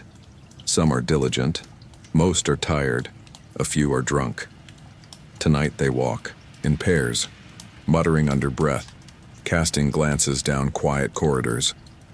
They're not looking for criminals. They're looking for trouble before it finds them. Because after dark, Rome is full of things best left unnamed. From somewhere deeper. In the district, a woman laughs. A high-practiced laugh, familiar as perfume and just as artificial. A moment later, you hear the clink of jewelry, the rustle of silk, and the unmistakable tone of a man negotiating something with less confidence than coin. Prostitution is legal in Rome. Regulated, taxed, public. The brothel, lupanar, is both an institution and a metaphor. Stone walls, painted frescoes of improbable acrobatics, and rooms barely large enough to lie down in. For some, it's a transaction. For others, it's the only kind of intimacy the city allows. Slaves, too, are still at work. The night shift. Some carry water, others scrub floors or tend to fires. A few deliver messages from one end of the city to another, running in sandals, through shadows, whispering secrets they're never meant to repeat. Their eyes avoid yours, but they miss nothing. You once heard of a slave who memorized entire contracts, dictated them from memory, then burned the written originals so they could never be challenged. He was sold for a fortune, then silenced. Rome is generous only when you're useful, and never when you know too much. Further off, in the wealthier parts of the city, dinner parties still echo behind high walls. Slaves clear vomit from atrium, floors while guests sleep on couches, faces smeared with wine and smug satisfaction. Somewhere, a philosopher debates with himself in an empty courtyard. Somewhere else, a senator's son slips out the back door to meet someone he isn't supposed to. The city is quieter, yes, but quieter like a stage between acts. Not peace, but pause. From below your window, the soft sound of music rises. Lyre, delicate and slow. A private song played for no audience, or perhaps for the moon itself. You strain to hear, then smile. Someone still believes in beauty here. You venture down barefoot onto the landing. It's late. Most neighbors have tucked in. One old man snores audibly through the wall. A baby cries, then stops, then starts again. You step outside for just a moment, breathing in the damp, stone-scented air. A breeze carries the aroma of last night's wine and today's fish bones. You walk a few paces, just enough to feel the night on your skin. Rome by night has no crowds, but it has watchers, eyes in windows, ears behind doors, cats on rooftops, secrets in the mortar. You pass a small shrine, a lararium set into the wall between buildings. Someone has lit a fresh taper. A coin sits in the bowl. Someone else has left a crust of bread. You add a pinch of oil from your pocket flask, not because you believe, but because it feels right. In the dark, every kindness is amplified. A crash echoes from a nearby street, a toppled cart perhaps, or something worse. You freeze for a moment. Nothing follows. No scream, no steps, just quiet. The kind of quiet Rome never quite trusts. You return to your room. Inside, the lamp has nearly burned out, its oil a faint halo at the bottom of the dish. You let it go. The darkness welcomes you back. You lie again on the mattress, pull your worn cloak over your legs and listen. Someone is still awake. Someone is whispering a story, a lullaby, a memory. And beyond that, the creak of wood, the drip of water, the city dreaming. In Rome, night belongs to the half-hidden. To the watchers, the runners, the sleepers who twitch when they dream of lions, to the wind that stirs ashes, to the gods who prefer silence, and to you, a soul wrapped in shadow, surviving one more rotation of this mad, eternal machine. Good night, Rome. Tomorrow, we rise again. The torch is heavy in his hand, its flame small but persistent. It dances with each step he takes, casting flickers of gold and smoke against the rough stone walls. The city sleeps, or pretends to, but he walks. He is a vigil, one of Rome's night watchmen, not a soldier, not a gladiator, but something in between. Not quite trusted like a centurion, not quite scorned like a beggar. He walks the edge of Rome's nerves, just visible enough to deter, just invisible enough to forget. His shift began at sunset. He reported to the cohort station with 20 others, men of various builds and temperaments, some too old for war, others too young for citizenship. A few were former slaves seeking status through state service. The centurion assigned routes: South Transtiberum, East Subura, Northwest Aventine. His beat tonight is near the Forum, close to power but far from rest. He buckled on his belt, took up his club, slung a water pouch, and lit his torch from the central brazier. No armor, just leather, a wool tunic, sandals, and nerves honed through repetition. The first hour is easy. The streets are emptying. Shopkeepers murmur final prayers as they bolt shutters. Prostitutes claim their corners like chess pieces. Street dogs curl in doorways. The last of the wine sellers wave him off with half-hearted greetings. He nods. He doesn't need them to like him, only to know he's watching. He pauses at a crossroads shrine, a rough wooden post with a painted image of Mercury nailed to it. Someone's left a smear of oil, a few beans, a broken coin. He touches the post lightly. Superstition? Maybe, but a silent city is a city full of gods. He moves again. At the first alley, he hears something, a pot breaking, maybe a cat. He holds the torch higher. Nothing but laundry flapping like ghosts in the breeze. He tightens his grip on the club.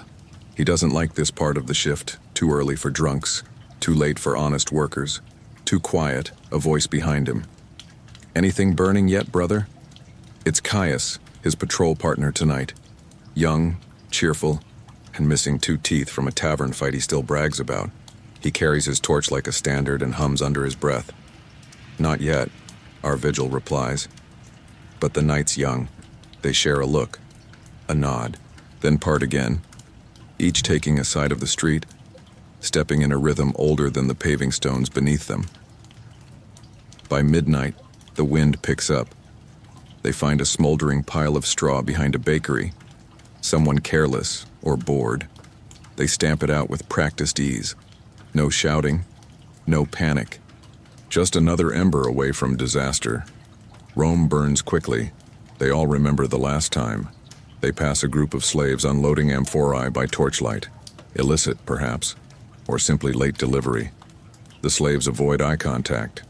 The overseer offers a nod and a half-smile that says, "We're all pretending this is legal." The vigils say nothing. Their job isn't to question, only to remember and report if needed. They find a drunk curled in a doorway, muttering Latin curses and Greek poetry. They help him to his feet, walk him 2 blocks, and leave him at a threshold that might be his. Caius chuckles. He quoted Virgil better than I ever did. Virgil never urinated on a statue of Mars, the other replies. They laugh. The city does not. At a checkpoint, they rest. A street lamp burns low. They relight it, share a crust of bread, pass a wineskin, speak in half sentences. Heard about the fight near the Subura last week? Only what the baker's daughter told me. She talks a lot. She listens better. A pause. She's worth listening to. Another pause. They drink, then walk again. The hour before dawn is hardest. Even the shadows seem tired. Even the city breathes slower. This is when fear visits, not of danger, but of meaninglessness. Who watches the watchmen when the empire forgets? They exist, Who remembers the man who stopped the fire before it spread? Who thanks the one who kept the thieves to whispers, the drunkards to corners, the knives in sheaths? But sometimes, there's a moment, at the end of a street, above the rooftops, a flicker of first light, cool, faint, disbelieving, and for a breath, the city is golden, not marble, not blood, not history, just quiet gold. The shift ends. He hands in his torch, unstraps his belt. Caius yawns and rubs his eyes. You heading straight home? I might stop by the bakery. Fresh bread by now. I'll join you, if only for the smell. They walk. The sun rises behind them, and the eternal city once again pretends it was never vulnerable. He wakes before the sun, not because he wants to, but because he must. There is no room for sleep in the life of a Roman slave, only borrowed moments of rest and a schedule written not in ink, but in the voice of a master. His name is Tiro. At least that's what he's been called for the last 3 years. Before that, he doesn't speak of it. In Rome, a slave's past is irrelevant. Only their use matters. He sleeps in a small alcove off the atrium, little more than a recess behind a curtain. There's straw on the floor, a coarse blanket, and a small jar of oil he guards carefully, not for selling, but for aching joints. His bones feel older than his years. He thinks he is 20, maybe 22. He has stopped counting. His master's villa stirs slowly. The silence of the early hours broken first by footsteps, then voices, then the low thump of water jugs being lifted from their place. Tiro is already up. The lamps must be lit. The courtyard swept. The bread checked in the kitchen hearth. If the master's slippers are not by his bedside when he awakes, the day will begin with shouting. If breakfast is late, it may begin with something worse. His movements are efficient, not hurried. Haste draws attention. Calm draws trust. He works with the quiet skill of someone who has memorized the creak of every board and the sigh of every hinge in this house. In the kitchen, the cook, a slave like him but older, nods without words. She is kind. She once gave him half a fig during festival. She once hid a cracked cup so he would not be whipped. He will never forget that. Kindness in slavery is rarer than gold. He carries a tray to the cubiculum where the young master, Publius, is waking. Publius is 16, prone to sudden questions and sudden moods. Some days he jokes with Tiro. Other days he throws fruit at him. Today he seems tired. Tiro helps him dress, gathers scrolls for his lesson, polishes his sandals, does not speak unless asked, smiles when needed, pretends not to hear the complaints, pretends not to see the bruises when they appear. Later, Tiro runs errands. He fetches wine from a nearby merchant, collects herbs, waits in a long line outside the baths to secure a time slot for the master. Along the way, he hears whispers of politics, of food shortages, of some senator's wife and a poet from Hispania. He hears everything. Slaves are invisible, which makes them the best observers in Rome. They know who owes who visits whom, who lies, who pays, who hides, and they remember, even if no one ever asks. In the Forum, he's careful. Free men shove past him without apology. A city magistrate sneers when Tiro steps aside too slowly. He bows his head. No words, no expression. Freedom is in their stride, in their voice, in the way they forget he is there. He returns by midday, helps serve lunch, holds the water basin as guests rinse their hands, listens to jokes, laughs when prompted, waits, still as a column until dismissed. Then it's back to the kitchen, back to the laundry, back to the stable. No task is too small, no request too strange. He once had to chase a parrot through the garden for an hour. Another time, he sang a lullaby to a statue because the lady of the house said it helped her sleep. He did both. He always does. Sometimes he dreams. Not of escape. That is a dangerous dream. He dreams instead of silence. of sitting, of owning a cup that is his and his alone, of choosing what to eat and when, of someone calling his name, not boy, not you, not slave, but his real name, the one from before. The one buried under commands and footsteps.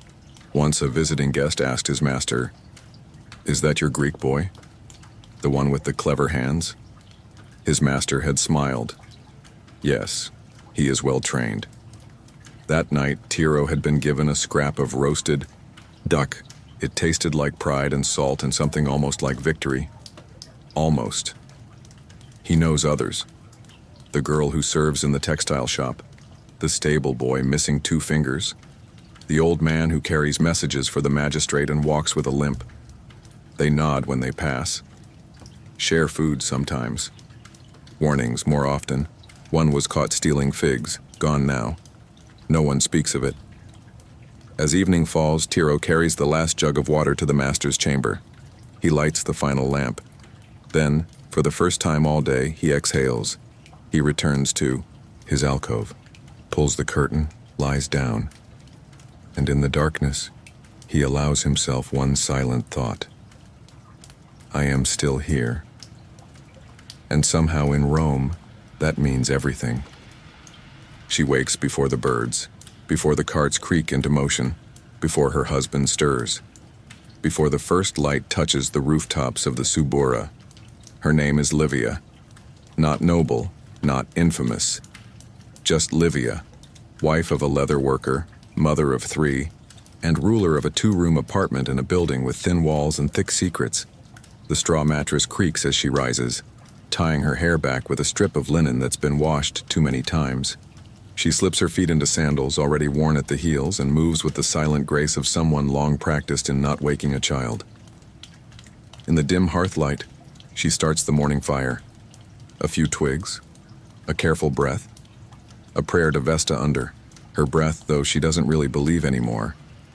She boils water, stirs a pot of barley porridge, and cuts yesterday's bread into thin slices. By the time her husband groans and sits up, the kitchen already smells of warmth. He says little. She says less. The day does not begin with poetry. It begins with motion. The children stir next.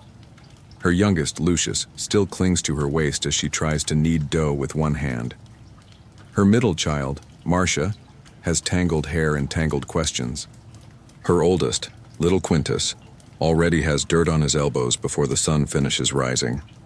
She cleans them as best she can, dresses them, feeds them, and sends them to the neighbor's wife, who watches over half the street's children while their mothers work or sell or stitch.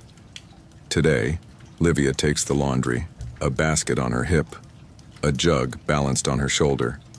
She walks the alleyways to the Fulanica, a public laundry run by men who stomp clothes in vats of urine and lye. She doesn't like the place. The smell, the jeers, the way the workers stare too long and speak too loud. But it's cheaper than soap, and the stains on her husband's tunics don't come out with water alone. After that, it's the market. She doesn't buy much. A wedge of cheese, some bruised apples, a small pouch of chickpeas. She haggles without raising her voice. She knows the butcher's wife is pregnant. She knows the baker's mother died last week. She knows which vendor hides the best fruit behind the second basket. Knowledge is currency too, and Roman women are rarely taught to read. But they read, people better than any senator. At home, she prepares lunch for her husband. He works with hides. His hands always smell of salt and acid. He eats quickly with few words, and leaves behind a trail of crumbs that she will sweep later. They do not. Kiss they have not for years. There is affection perhaps buried under years of cohabitation and joint fatigue, but it is quiet, functional. A shared glance when the roof leaks, a nod when the children sleep soundly. In the afternoon, she sews, tunics for neighbors, a curtain for the woman across the stairwell, a mending job for a man who hasn't paid her in weeks but brings her leftover grapes as apology. The needlework is hard on her fingers, but it is hers. She owns the thread, the motion, the tiny satisfaction of something finished in a world that is never done. She listens as she works, to the neighbor's quarrel, to the woman upstairs sobbing again, to the soft thump of footsteps overhead, someone pacing, someone nervous, to the voice of a man telling a story to a child who doesn't laugh. Rome speaks constantly, and women hear it best when no one sees them listening. When the sun starts to fall, she collects the children. Lucius is sticky with honey from someone's pastry. Marcia has a scraped knee and an invented tale about a ghost in the latrine. Quintus is quiet, holding a feather like treasure. She washes their hands, feeds them lentils, tells them a story that her mother told her when she was small, something about a fox and a fig tree. She can't remember how it ends, so she invents a new ending, and no one questions her. Her husband returns after dark. Drunk, maybe. Tired, definitely. He doesn't hit her. Never has. But he doesn't look at her either. She hands him a bowl. He grunts thanks. She puts the children to bed. Then she sits. For just a moment. Her hands still. Her back aches. Her feet throb. Her eyes burn. But she sits. And in that silence, she allows herself to feel the day. Not pride, not sorrow, just weight. The weight of being the center of a universe that no one will write down. No statue will be carved in her likeness. No poem sung in her name, but her children are clean. Her husband is fed. The floor is swept. And in a city of marble and ambition, that is its own kind of empire. His name is Marcus, 17 years old. Almost a man. Or so everyone keeps reminding him. He is the eldest son of a moderately respectable family. His father, a minor official in the Grain Distribution Bureau. His mother descended from artisans who once worked on the mosaics of the Temple of Castor and Pollux. Not noble, not poor, just Roman enough to matter, and yet not quite enough to be free. He wakes with the sun and a knot in his stomach. Today he will walk to the Forum with his father. Today they will stop by the tabularium, the state record office. Today his name will be formally entered in the conscription rolls. Not because war is coming, but because all Roman men must be ready. His father speaks of duty, of honor, of legacy. You'll serve, he says, adjusting his toga with the confidence of someone who's never worn armor. And you'll return a man. Marcus nods. He always nods. It's easier than explaining what truly knots his gut. He does not fear fighting. Not really. He fears becoming someone he doesn't recognize. He fears losing the part of himself that still finds comfort in poetry, in drawing faces in the margins of his wax tablet, in walking alone by the riverbank and talking to the birds like they understand Latin. There are no birds in the Legion, only orders. He walks beside his father past the usual bustle, vendors opening shutters, woman shouting at her pig, children with crusts of bread in their mouths and wild freedom in their eyes. He envies them. He used to run like that, legs outstretched, arms wide as if the whole city might lift him into the sky. Now he walks like a Roman man, straight measured, silent. In the Forum, they pass a group of older boys laughing too loudly. He knows their names. Lucius, whose father owns olive groves in Campania. Gaius, who brags he'll become a tribune by 20. They all saw Marcus cry once, years ago, when his tutor died suddenly and without warning. He has never forgiven them for how quickly they forgot the man's name, or how long they laughed. His father greets an official with exaggerated cheer. They exchange pleasantries. Politics, updates, on harvest yields, whether the new governor in Numidia will survive the year. Marcus watches pigeons fight over breadcrumbs near the steps of the Basilica Julia. One of them is missing a foot. It still flies. The clerk asked for his full name. Marcus. Tullius. Severus. He says it softly. The stylus scratches into the wax. His name joins thousands before it. He is now registered, ready to serve. The knot tightens. His father claps him on the back. Well done, he says. A fine Roman. Marcus smiles. His lips lie better than his eyes. They walk home slowly. His father speaks of honor again, of citizenship, of the time he once debated a Greek philosopher and nearly won. Marcus listens. The wind carries them away. Scent of fried onions and something sweet. Children play in the dust. A slave drops a bundle of scrolls. A dog sleeps beneath a chariot. Rome spins on. That afternoon, he retreats to the roof. The family's tiny garden. 3 pots, one with mint, one with basil, one with a tomato plant that never really thrives. He sits with his back against the wall, pulls out his wax tablet and sketches, not war, not helmets or swords or eagles, but faces. A baker with flour on her cheek, a boy holding a wooden horse, a blind man who sits by the temple steps, humming tunelessly. People real, unpolished. Like him, his sister finds him there, 12 years old, curious, sharp, too sharp for her own good. "Are you scared?" she asks without cruelty. He shrugs. "I don't know." She leans against the wall beside him. "You don't have to be brave. Just present." He looks at her. She's right, and he hates how right she is. That night, the family eats lentils and bread. His mother lights the lamp. His father speaks of a cousin's promotion. His sister sneaks him the last fig. Marcus chews slowly, watching. The flame dance. Tomorrow, nothing has to happen. Not yet. But it will. Soon. And when it does, he hopes he'll remember how the mint smelled today in the sunlight, and how a bird with 1 foot still flew. The morning sky is a pale blue, stretched thin like old cloth. The air hums with anticipation, not the kind that builds before a storm, but the kind that gathers behind locked gates just before they open. Today is a spectacle day, and in Rome, that means blood. The streets leading toward the amphitheater are already alive before the 2nd hour. Vendors shout over one another with baskets of roasted nuts, dates wrapped in honeyed leaves, and jugs of watered wine. Children weave between legs, clutching small wooden swords mimicking imaginary kills. The crowd is moving as one, toward the arena, toward the great stone mouth that swallows thousands without blinking. You walk with them, not because you crave the violence, but because, how could you not? Everyone is going. Everyone will talk about it.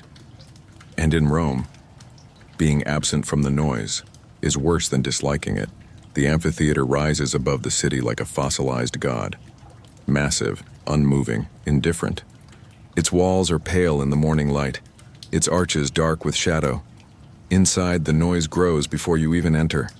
The slow rumble of feet, the bark of commands, the distant clatter of metal against metal. You climb the steps, finding your place. In the middle tier, high enough to see, low enough to feel important. The seats are stone, warm already. You sit beside a baker, a scribe, and a mother with a boy no older than 7. She's brought a cushion. The child has brought a smile, too. Big for his face. Then the trumpets sound, and the gates open. The arena floor is smooth sand, raked carefully to absorb blood. Beneath it lie trapdoors, lifts, and tunnels. A labyrinth designed for death and surprise. The first to appear are the animal keepers, leading bears, lions, ostriches, even a pair of painted deer.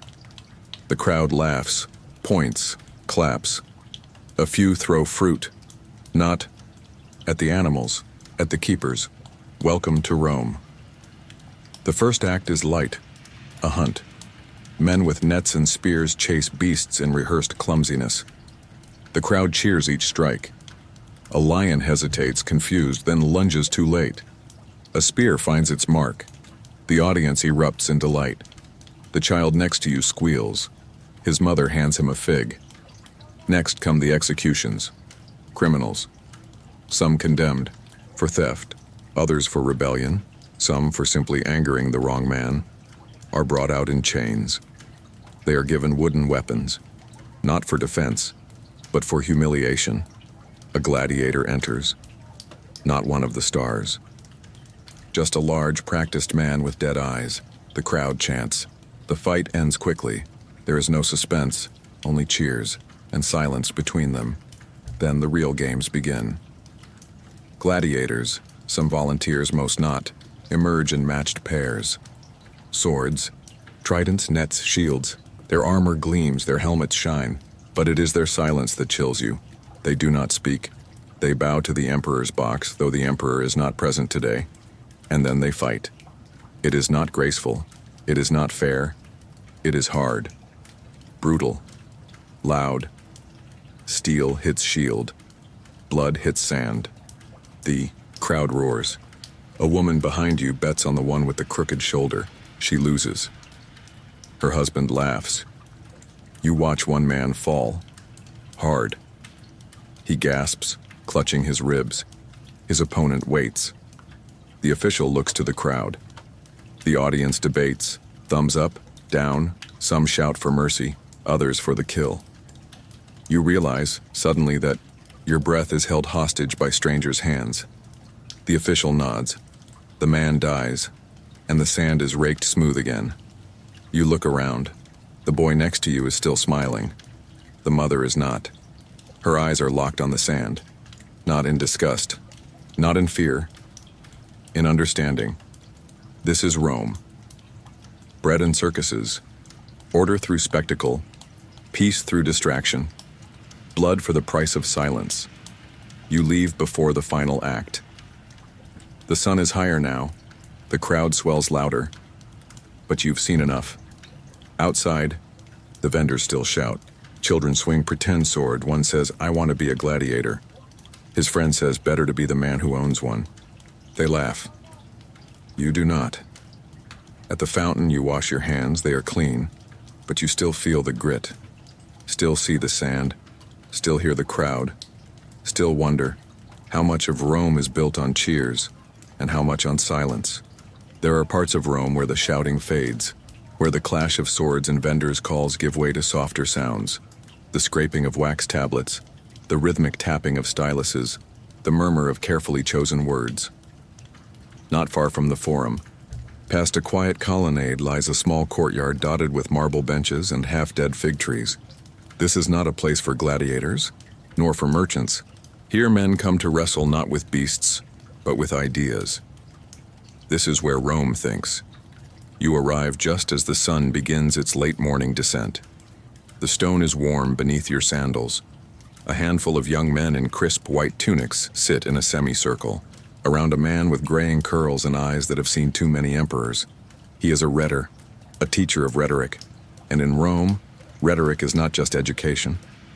It is power.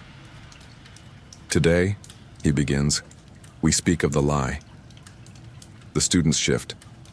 Some smirk. One already looks bored. The rhetor paces slowly, hands behind his back. Is the lie ever noble? Can a falsehood preserve truth? Or is every untruth, however well dressed, a betrayal of the republic itself? A silence, then a voice. It depends. Who benefits? Laughter. The teacher smiles, but doesn't laugh. And thus you fail to see the difference between a sophist and a citizen. The lesson unfolds not like a lecture, but like a duel. Each student presents a stance, and the teacher counters not to humiliate, but to sharpen. He asks questions designed to break certainty, to expose assumptions. At one point, he praises a boy for a clever metaphor, then immediately tears it apart. Outside, the city swirls with noise. But here, in this small patch of shade and logic, time slows. You take a seat at the back. No one notices. You're not a student, not from a wealthy family. But no one stops you either. And so you listen. To arguments about justice, about the soul, about whether a man who saves Rome with a lie is better than one who dies telling the truth. You don't have answers. But the questions, they echo. After the session, the students disperse, some to taverns, others to libraries, a few to their father's shops to pretend they studied harder than they did. The teacher remains. You approach. He looks up, sees the hesitation in your stance, nods. Sit, he says, gesturing to the bench beside him. You sit. You listened well. You shrug. He hands you a stylus. Write something. You hesitate, then carve a word into the wax. Veritas. Truth. He smiles faintly. The favorite illusion of youth. From there, he speaks not as a teacher, but as a man, of how he once studied in Athens, of how he wrote a defense speech that saved a senator's career and ruined a marriage, of how philosophy in Rome is often decoration, unless it's sharpened into action. He tells you that Seneca once wept after winning an argument, not because he was wrong, he says, but because he realized he had nothing left to learn from the man who lost. Later that afternoon, you follow a group of older men to the portico of Octavia, where philosophers gather beneath painted ceilings to discuss matters less useful and therefore more beautiful. Here, the tone is different. Less fire, more mist. One man argues that happiness lies in accepting what cannot be controlled. Another insists that nothing is real unless it causes pain. You can't tell if they believe their own words, but they speak them like they're carving them into marble. A woman listens nearby, head covered, notebook open. No one tells her to leave. In thought, Rome occasionally forgets its rules. You wonder if any of these men have ever held a sword, if they've ever felt hunger, if they've ever lied to protect someone smaller than themselves. One of them turns to you. What is virtue to a man with nothing? You don't answer. But later, as you walk home, you think of that question over and over, like a prayer. In the evening, you pass the library of Asinius Pollio. It's not large, it's not even open to you, but just walking past it, knowing it holds scrolls older than Rome itself, makes something in you feel wider, lighter, alive.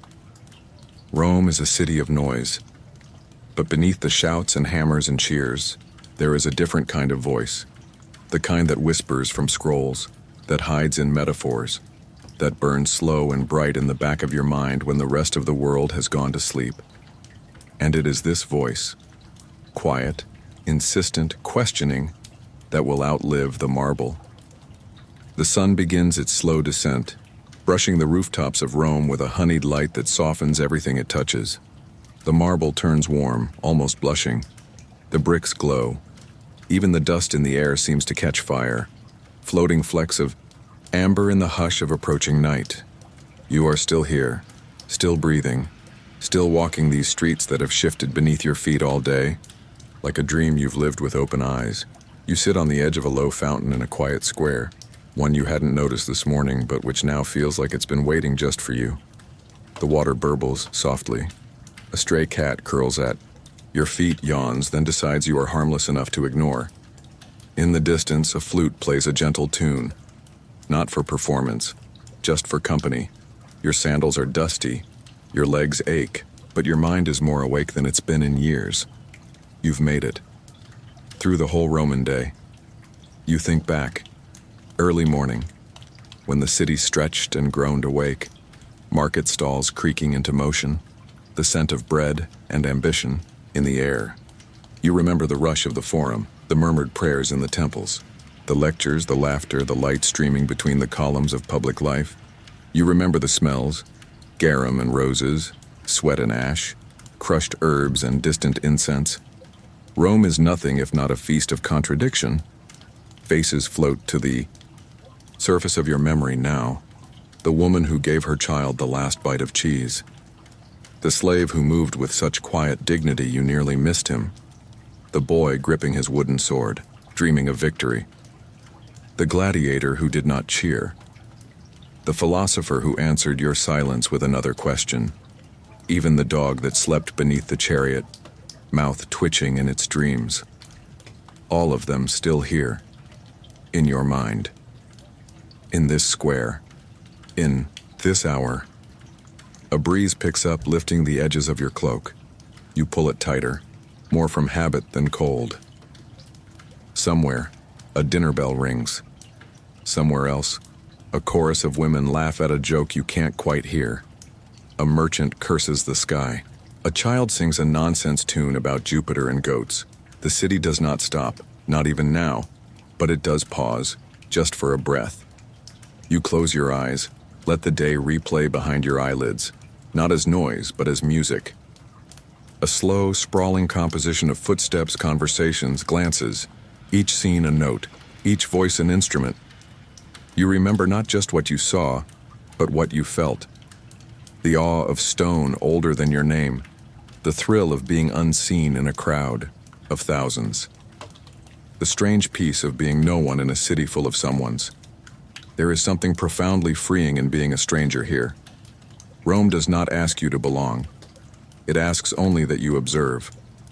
And in doing so, you become part of its story, not carved in stone, not sung in legend, but whispered into its dusk. A man passes, carrying a basket of figs. He nods to you. A child waves, just once. The cat stretches and changes its mind about ignoring you. It climbs into your lap, settles like it's been doing so for years. You laugh softly, and in that laugh is everything. You understand now. Rome is not a city you visit. It's a city you survive. And in surviving it, even for a day, you earn its quiet respect. Not approval, not applause, just an acceptance. The shadows stretch longer. You rise from the fountain slowly, your bones reminding you that even wonder has weight. You walk back through the streets, no longer a tourist, no longer a guest, not quite a citizen, but something close. The vendors are closing up. The lamps are being lit. The bread has cooled. The wine has warmed and Rome exhales. So do you. Above you, the sky shifts to indigo. A single star blinks into being. The first, perhaps, to witness both the day you've lived and the dream it's become. Tomorrow, Rome will do it all again. With or without you, but tonight it is yours, just for this moment. Night has folded itself around the city like a heavy cloak. The stars have shaken off the dust of day and returned, slow and certain, to their places above the rooftops of Rome. They blink down, not with judgment, not with excitement, just gentle, patient presence. You are alone now, not lonely, just alone. And in this hour that feels like a kindness. The streets are mostly quiet. Even the echoes have softened. Lamps flicker like distant memories, their light puddling on stone in small golden pools. You walk slowly, not toward anything, just walking, as if to leave footprints behind, not to be followed, but to mark that you were here, that you existed, even briefly within the breath of the eternal city. The alleyways seem narrower now, or perhaps your eyes are adjusting to the dark. Either way, the walls lean closer, not menacing but intimate, like the city itself is leaning in to whisper a goodbye. You pass closed shops, locked doors, curtained windows, lives paused for sleep. You imagine them, a family curled together under worn blankets, a dog twitching in a dream of open fields, a woman pressing a letter to her chest before extinguishing her lamp. Rome sleeps. Mostly. You reach a small hill, not one of the famous seven, just a quiet rise in the land, a patch of grass ringed by wildflowers that don't know they're growing in history. You sit. The earth is cool beneath you. Above, the moon is rising, fat and gold like an old coin polished by countless wishes. And in that light, the city stretches out before you.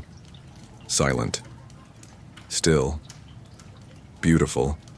In the way only something ancient and unfinished can be.